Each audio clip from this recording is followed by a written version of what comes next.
Assalomu alaykum qadrli yurtdoshlar. Bugun 2026-yil 2-yanvar sanasi. Videomizni yana gidroponikadan boshlaymiz. Bugungi mavzuyimiz gidroponikaning foydasi haqida yozishibdi kommentariyalarda. Shu gidroponikamizning foydasi haqida o'z fikrlarimni bildirib o'taman. Bugungi ko'rsatuvimizni kuzatib boringlar. Hozir gidroponikamizni suvlaymiz. Suvni berib bo'lgandan keyin batafsil foydalari haqida gapirib o'taman. Suvimizni iliq suv tayyorlab olganman. 8 litr. Suv sepishni boshlaymiz. Men suvni mana shu usulda ustidan suvlayman. Kuniga 3 mahal 8 litrda.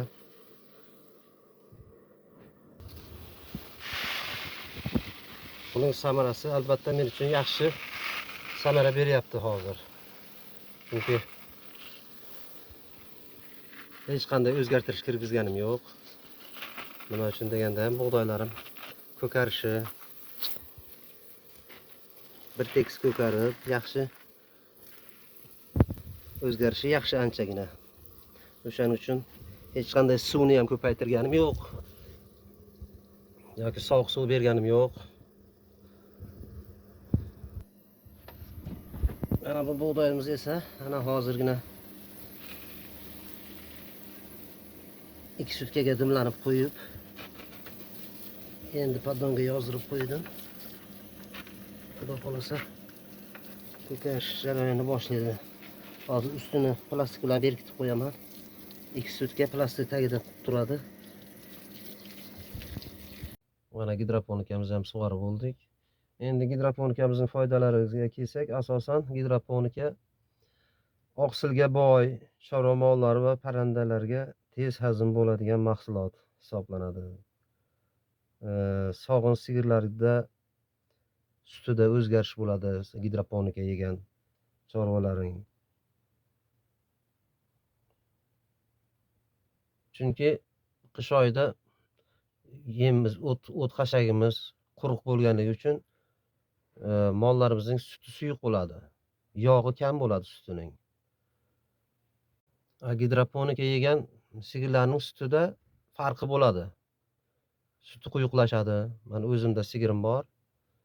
Mana shu gidroponikani yegandan keyin men o'zim ko'rganman shuni o'zgarishini. Sutida yog'i ko'paydi. Suti ham quyuqlashdi. Endi foydasini gapirsak, shu sigirlarimizning sutini o'zimiz iste'mol qilamiz. Bu ham bir bizlar organizmimiz uchun mana qish faslida immunitetimizni ko'tarilishiga foydasi bor. Tabiiy toza, hech qanday ximikati yo'q. Shamollash, grippdan uzoqroq bo'lishimizga ham ancha foydasi tegadi shu. Chorva mollari o'ziga kelsak ham qish oyida gidroponikaning ancha foydasi bor. Chorva mollarining o'ziga ham. Mana yosh buzoqlarning o'sishida foydasi katta. Mollarimiz ham kasal bo'lmaydi. Chunki iste'mol qilayotgan gidroponikalar bab immunitetini ko'taradi shu mollarning ham. Mana tovuqlarimizga beramiz. Tuxumini o'zimiz iste'mol qilamiz. Bu ham katta daromad, sog'liq uchun daromad.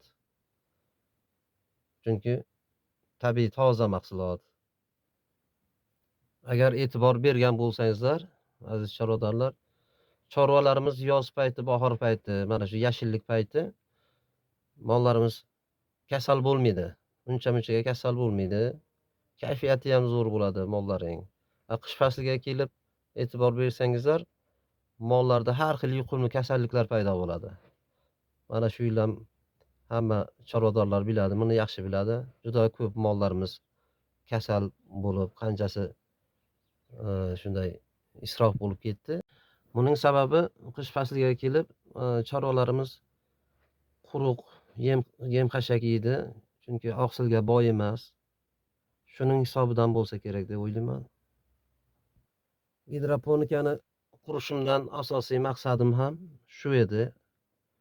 Mana shu qishda chorvalarga, tovuqlarga echki qo'ylarga gidroponika usulida arpa, bug'doy, makka ko'kartirib, ana shu chorvalarga berish. Va buning samarasini ham ko'ryapman. Yana gidroponikaning menga ma'qul bo'lgan jihati, iste'mol qilgan chorva mollari organizmida 90-95% hazm bo'lar ekan. Yana ikkinchi jihati, 1 kilogramm bug'doy yoki arpa yoki makka bo'ladimi? 1 kilogrammi 7-8 kilogrammgacha ko'payadi. Chorvalar uchun vitaminga aylanadi. Foydali tarafi shunda deb o'ylayman.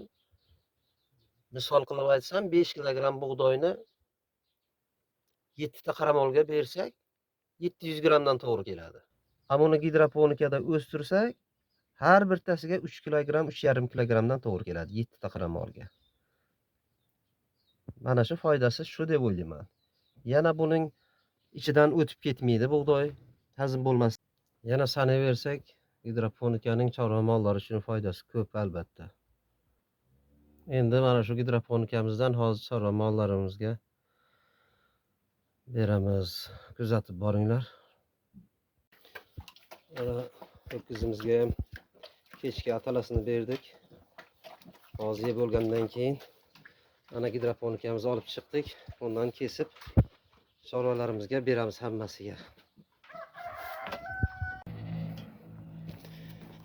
Echkilarimizga beramiz hozir. Keyin tovuqlarimizga ham beramiz.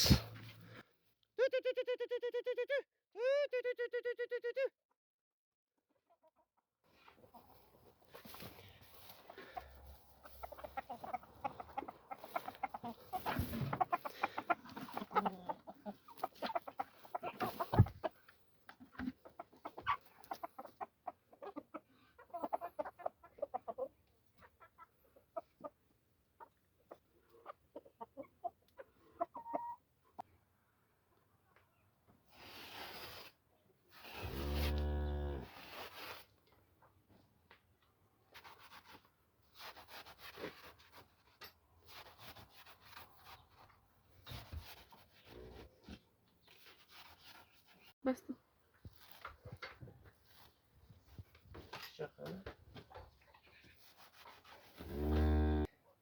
Endi nasib bo'lsa mollarimizga beramiz.